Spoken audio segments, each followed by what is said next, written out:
हरे कृष्णा, श्री शिवाय नमस्तुभ्यम।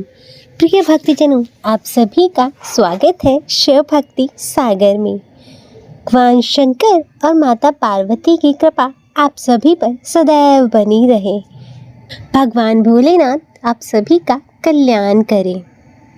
आप सभी भक्तजनों को मार्गशीर्ष के गुरुवार की महालक्ष्मी व्रत की हार्दिक शुभकामनाएं। मार्गशीर्ष के गुरुवार को महालक्ष्मी जी का व्रत रखा जाता है, उनकी पूजा अर्चना की जाती है, वह उनकी कथा पढ़ी जाती है। इस व्रत को करने से माता लक्ष्मी प्रसन्न होती है। धन, वैभव और सौभाग्य की देवी माँ लक्ष्मी को प्रसन्न करने के लिए यह व्रत किया जाता है। मान्यता है कि इस व्रत को करने से जीवन की सभी समस्याएं दूर हो जाती हैं और माँ लक्ष्मी की कृपा सदैव बनी रहती है। इस व्रत को करने से आर्थिक तंगी दूर होती है और धन और दौलत में वृद्धि होती है। व्रत को करने से सभी पापों से छुटकारा मिल जाता है और घर में सदैव सुख शांति बनी रहती है। इस व्रत के प्रभाव से वैवाहिक जीवन में भी खुशियों का आगमन होता है। ये व्रत धन की देवी माता लक्ष्मी को समर्पित होता है। तो प्रिय भक्तजनों, आज हम इस वीडियो में माँ लक्ष्मी व्रत की कथा श्रवण करेंगे। मैं सभी भक्तों से अनुरोध करती हूँ कि आप सभी भक्तजन इस कथा को पूर्ण श्रवण कीजिएगा। तो आइए भक्तजनों, कथा शुरू करने से पहले आप सभी एक बार प्रेम से बोलिए, श्री लक्ष्मी नारायण भगवान की जय, माता लक्ष्मी की जय। मार्गशीर्ष मास के महालक्ष्मी व्रत की हम लोग महालक्ष्मी व्रत कथा भारतवर्ष के सौराष्ट्र देश में द्वापर युग की यह कहानी हुई है। सौराष्ट्र में उस समय भद्रशर्वा नाम के एक बड़े ही पराक्रमी राजा थे। उनकी रानी का नाम सुरचंद्रिका था। रानी दिखने में बहुत ही सुंदर और सुलक्षणा एवं पतिव्रता थी। उन दोनों को 7 पुत्र तथा उसके बाद एक कन्या का वरदान मिला था। कन्या का नाम श्यामबाला था। एक बार महालक्ष्मी जी के मन में आया कि वे जाकर उस राजा के राजप्रसाद में रहें।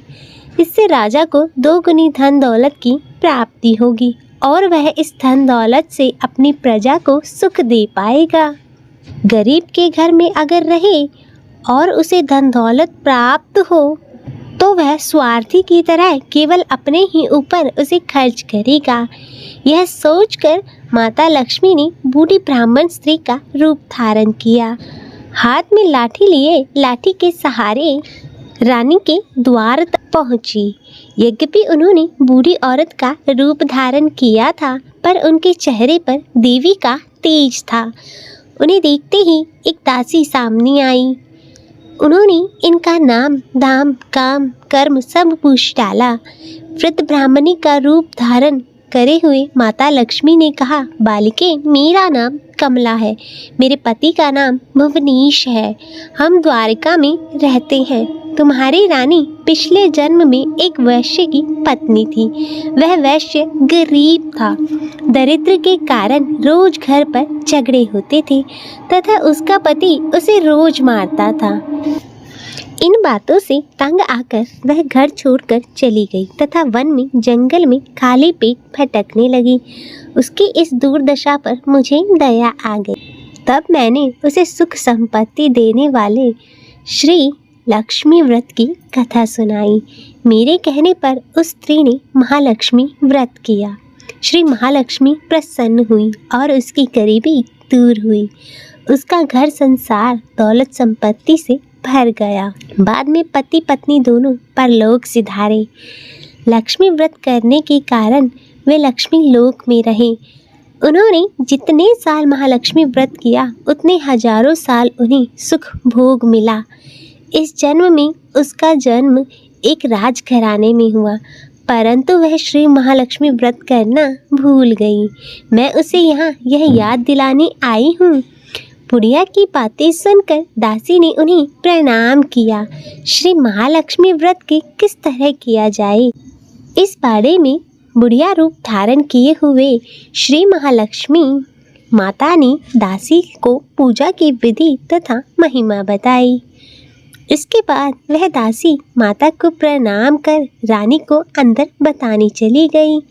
राज्य में वैभव रहते हुए रानी को अपने ऐश्वर्य का बहुत ही घमंड हुआ। संपत्ति तथा अधिकार की वजह से वह उन्मत्त हो गई। दासी द्वारा बताई गई बुढ़िया की बातें सुनकर वह आग बबूला होकर राजद्वार पर आकर बुढ़िया रूप श्री महालक्ष्मी माता पर बरस पड़ी। उसे यह मालूम नहीं था कि श्री महालक्ष्मी माता बुढ़िया का रूप धारण किए हुए द्वार तक आई है, परंतु रानी का इस प्रकार व्यवहार देखकर माता ने वहां ठहरना उचित न समझा। वे वहां से चल पड़ी। राह में उन्हें एक राजकुमारी श्यामबाला मिली। उन्होंने श्यामबाला को सारी बात बताई। श्यामबाला ने अपनी ओर से श्री महालक्ष्मी माता से क्षमा मांगी। माता को उस पर दया आई। उन्होंने श्यामबाला को श्री महालक्ष्मी व्रत के बारे में बताया।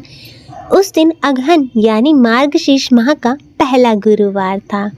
श्यामबाला ने परम श्रद्धा से श्री महालक्ष्मी व्रत रखा। फलस्वरूप राजा सिद्धेश्वर के सुपुत्र मालाधार से उसका विवाह हुआ। वह धन दौलत ऐश्वर्य वैभव से परिपूर्ण हो गई। पति के साथ ससुराल में आनंद पूर्वक जीवन व्यतीत करने लगी। इधर श्री महालक्ष्मी का रानी पर प्रकोप हुआ। फलस्वरूप राजा भद्रश्रवा का राज्य एवं राज कारोबार सब नष्ट हो गया। यहाँ तक कि उन्हें खाने के लाले पड़ गए। ऐसी हालत में एक दिन रानी ने राजा से निवेदन किया कि हमारा दामाद इतना बड़ा राजा धनवान है, ऐश्वर्यशाली है, क्यों न उसके पास जाएं, अपना हाल उसे बताएं, वह जरूर हमारी सहायता करेंगे। इस बात पर राजा भद्रशर्वा अपने दामाद के पास रवाना हुए। राज्य में पहुंचकर एक तालाब के किनारे थोड़ी देर विश्राम करने के लिए ठहरे। तालाब से पानी लेने आते जाते दासियों ने उन्हें देखा। उन्होंने विनम्रता से उनसे पूछताछ की। जब उन्हें यह मालूम हुआ कि वे रानी श्यामबाला के माता पिता हैं, तो दौड़ते हुए जाकर उन्होंने रानी को सारी बात बताई। रानी ने दासी के हाथ राज परिधान भेजकर उनका बड़े ठाट से स्वागत आदर सत्कार किया तथा भोजन कराया। जब वे लौटने लगे तो उन्हें सोने की मोहरों से भरा एक घड़ा दिया। राजा भद्रशर्वा जब वापस लौटे तो उन्हें देखकर रानी सुरत चंद्रिका बहुत ही प्रसन्न हुई। उन्होंने सोने की मोहरों से भरे घड़े का मुंह खोला, पर हाय भगवान, घड़े में धन के बदले कोयले मिले। यह सब श्री महालक्ष्मी के प्रकोप से हुआ। इस प्रकार दुर्दशा में कई और दिन व्यतीत हो गए। इस बार रानी स्वयं अपनी कन्या के पास गई। वह दिन अगहन माह का अंतिम गुरुवार था। श्यामबाला ने श्री महालक्ष्मी का व्रत किया, पूजन किया, अपनी माता से भी व्रत करवाया। इसके बाद रानी अपने घर आई। श्री महालक्ष्मी का व्रत रखने पर उसे फिर से अपना राजपाट, धन, वैभव, ऐश्वर्य प्राप्त हुआ। वह फिर से सुख शांति और आनंदमय जीवन व्यतीत करने लगी। कुछ दिनों पश्चात राजकन्या श्यामबाला अपने पिता के घर आई। उसे अपने घर देखकर सुरत चंद्रिका को पुरानी बातें याद आ गई। यही कि श्यामबाला ने अपने पिता को कोयले से भरा घड़ा दिया था और उसे तो कुछ भी नहीं दिया था। इसी कारण श्यामबाला को अपने पिता के घर आने पर कोई आदर सत्कार नहीं मिला, बल्कि उसका अनादर हुआ। पर उसने इस बात का बुरा नहीं माना। अपने घर लौटते समय अपने पिता के घर से थोड़ा नमक ले लिया। अपने घर लौटने पर उसके पति ने पूछा, अपने मायके से क्या लाई हो? इस पर उसने उत्तर दिया, वहाँ का सार लाई हूँ। पति ने पूछा, इसका मतलब क्या हुआ? श्याम बाला ने कहा, थोड़ा धीरज रखें, सब मालूम हो जाएगा। उस दिन श्याम बाला ने सारा भोजन नमक डाले बिना बनाया और परोसा। पति ने खाना चखा। सारा खाना बिना नमक के था, इसलिए उसे कुछ स्वाद न आया। फिर श्याम बाला ने थाली में नमक डाला। इससे सारा भोजन स्वादिष्ट लगने लगा। तब श्याम बाला ने पति से कहा, यही है वह मायके से लाया हुआ सार। पति को उसकी बात सही लगी। फिर वह दोनों हंसी खुशी मजाक करते हुए भोजन करने लगे। कहा गया है कि इस तरह जो कोई श्रद्धा भाव से श्री महालक्ष्मी जी की पूजा करे उसे माता की कृपा प्राप्त होती है, सुख संपत्ति व शांति प्राप्त होती है, सभी मनोकामनाएं पूरी होती है। परंतु यह सब प्राप्त होने पर माता को भूलना नहीं चाहिए। हर गुरुवार को व्रत पाठ अवश्य करना चाहिए। इस तरह श्री महालक्ष्मी की महिमा भक्तों की मनोकामनाओं को पूर्ण करती है। तो बोलिए श्री महालक्ष्मी माता की जय। आइए भक्तजनों, अब श्रवण करते हैं माता महालक्ष्मी की दूसरी कथा। एक गांव में एक गरीब ब्राह्मण रहता था। वह नियमित रूप से जगत के पालनहार विष्णु भगवान की आराधना करता था। उसकी पूजा भक्ति से प्रसन्न होकर उसे भगवान श्री विष्णु ने दर्शन दिए और ब्राह्मण से वर मांगने के लिए कहा। तब ब्राह्मण ने लक्ष्मी जी का निवास अपने घर में ही होने की इच्छा व्यक्त की। तब श्री विष्णु ने लक्ष्मी जी की प्राप्ति का मार्ग बताया। उन्होंने बताया कि मंदिर के सामने एक स्त्री आती है जो यहाँ आकर उपले थापती है। तुम उसे अपने घर में आने का आमंत्रण देना, वही देवी लक्ष्मी है। विष्णु जी ने ब्राह्मण से कहा, जब धन की देवी माँ लक्ष्मी तुम्हारे घर पधारेंगी तो तुम्हारा घर धन और धान्य से भर जाएगा। यह कहकर श्री विष्णु जी चले गए। अगले दिन वह सुबह ही वह मंदिर के सामने बैठ गया।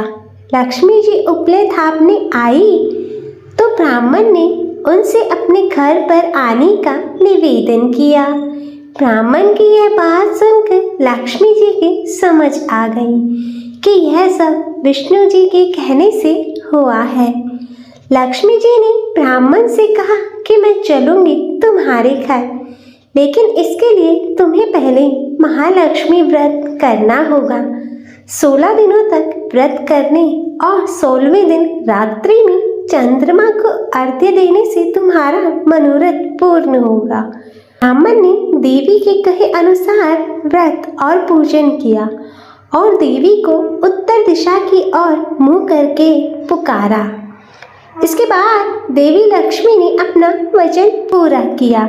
मान्यता है कि उसी दिन से इस व्रत की परंपरा शुरू हुई। तो बोलो श्री महालक्ष्मी माता की जय। तो प्रिय भक्तजनों, यह थी श्री महालक्ष्मी व्रत कथा। मैं आशा करती हूँ कि आपको यह कथा पसंद आई होगी।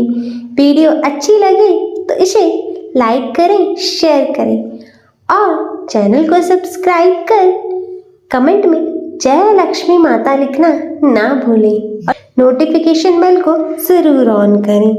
जय श्री महालक्ष्मी माता। हर हर महादेव। ओम नमः शिवाय।